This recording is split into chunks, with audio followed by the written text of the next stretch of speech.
tungkol sa mga nangyayari sa ating kabataan. Merong ng rape, pinatay, merong hold up ng jeep.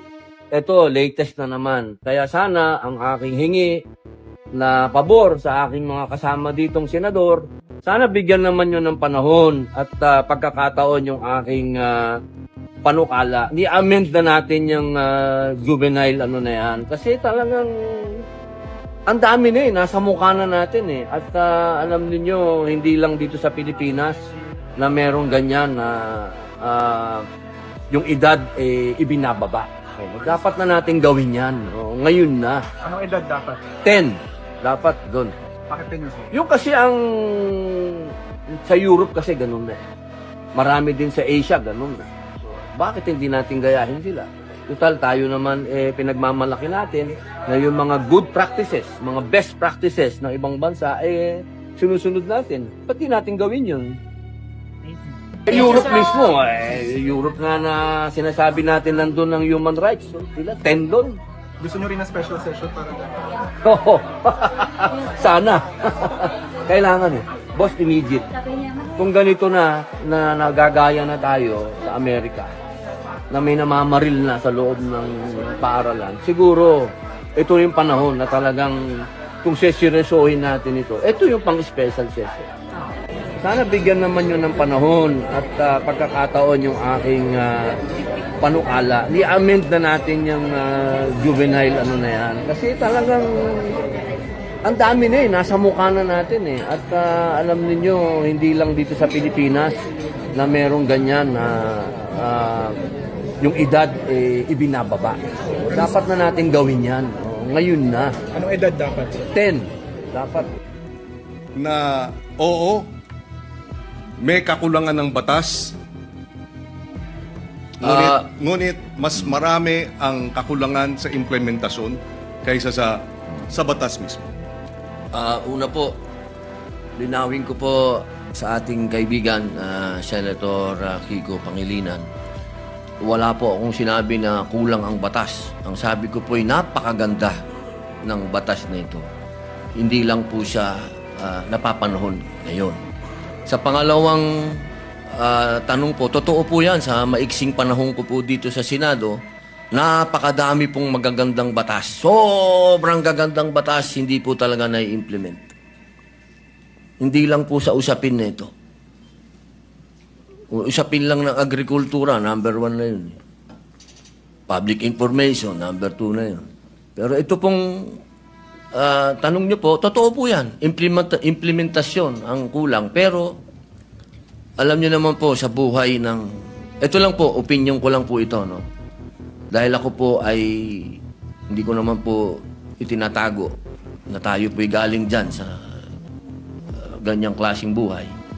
Yung mga ganito po kasi, alam nyo, minsan, iisipin natin ang mga kriminal bobo, kriminal tanga, kriminal lang isip. Gusto ko pong sabihin sa inyo, nagkakamali po tayo. Yan ho ang mga pinaka may brilliant mind, ano? Kung gusto nilang gumawa ng krimen at gusto nilang gamitin po talaga yung mga bata, talaga pong magagamit po nila. Kaya ulitin ko po, Senator Kiko, wala po akong nakitang hindi maganda sa batas po ninyo. Ako po'y naniniwala dito sa batas po ninyo. Kaya lang po, kailangan po natin mag-adjust po sa panahon po ngayon. Maraming salamat sa paliwanag at sa kasagutan.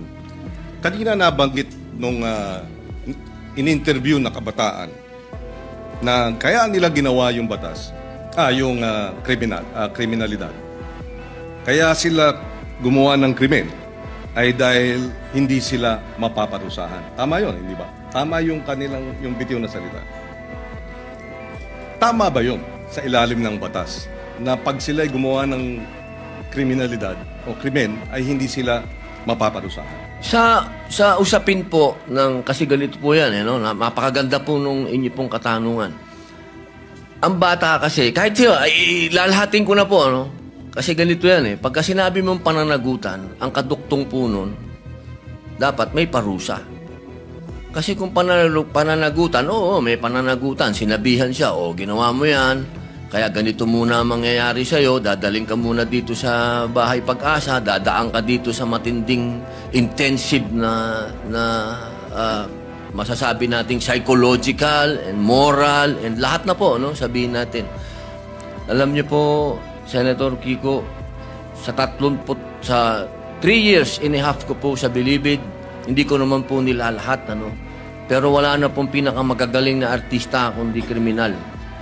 Kapag kaharap niyo po yan, lahat ng drama, lahat na po, sabihin niyo po, lahat ng kalungkutan, lahat ng pinagdadaanan niya, sasabihin sa inyo.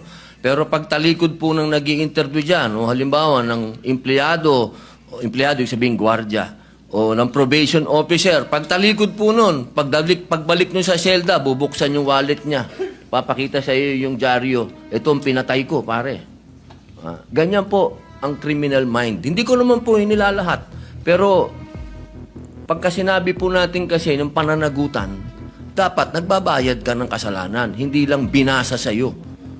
Hindi yung parang gumawa ka ng isang karumal-dumal na krimen.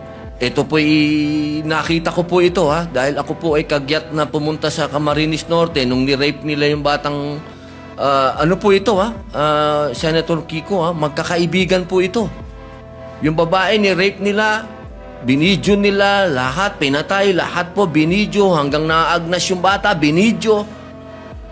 Pagdating po, kasama po ako doon, nung dinala po doon sa Bahay Pag-asa, ang sabi nung bata, hahantingin ko kayo, sabi doon sa mga, papatayin ko kayo, sabi doon sa mga pulis.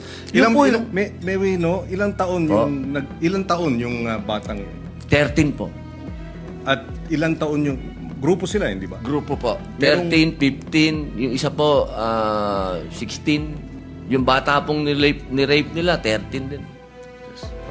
Okay. Kaya ako tinatanong yon dahil yung bitiw na salita ng bata dito sa video na sinasabing ginawa namin ng krimen dahil alam namin hindi kami mapaparusahan ay maling impormasyon. Hindi tama na hindi sila mapaparusahan. At yung mga edad 16, 15, oo, menor de edad, pero maliwanag sa batas na maaari silang litisin bilang mga nasa hustong gulang na kapag napatunayan na meron silang discernment. At ang katunayan niyan, yung magwad killings, dahil sila ay menor de edad nung naganap, pero sila ay 16 at 17, sila ay nilitis bilang mga nasa hustong gulang at sila ay nakakulong ngayon. In other words, hindi tama yung sinasabi na dahil menor de edad, hindi pwedeng parusahan. Dahil yung dalawang involved sa magwad killings, pinarusahan. Nakakulong ngayon. Yun ang puntong isa. Ayaw nating mangyari ang mga ito. Dapat lang mabigyan ng hustisya ang mga biktima ng karumal-dumal na krimen na galing sa menor de edad. Subalit hindi tama pag sinabing kapag menor de edad dapat pakawalan, number one, dahil pag pinakawalan yan, labag sa batas yan, at dapat parusahan yung mga nagpapakawala ng mga menor de edad na nagkasala. Yan ang batas. Iba ang batas, iba naman ang implementasyon. Yung nagsasabi namang pinakikita yung birth certificate, may pananagutan din ang mga magulang sa ilalim ng batas.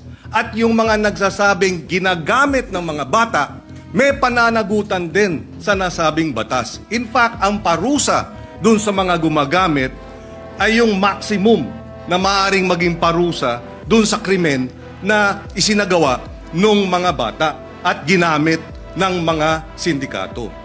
Ito'y madaling sabihin, parusahan yung bata, ginagamit ng mga sindikato. Bakit hindi habulin yung mga sindikato? Kasi mas madaling parusahan yung bata. Mahirap parusahan yung mga sindikato. Dahil yon makapangyarihan. Yung bata, vulnerable. Ginamit na ng mga sindikato, exploited na, biktima na, dahil ginagamit at kinakasangkapan, at mabibiktima ulit ng Estado dahil kailangan silang parusahan at ikulong.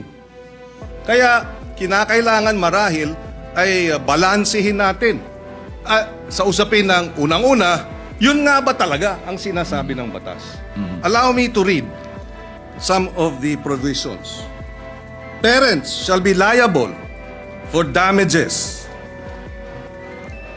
unless they prove to the satisfaction of the court that they were exercising reasonable supervision over the child.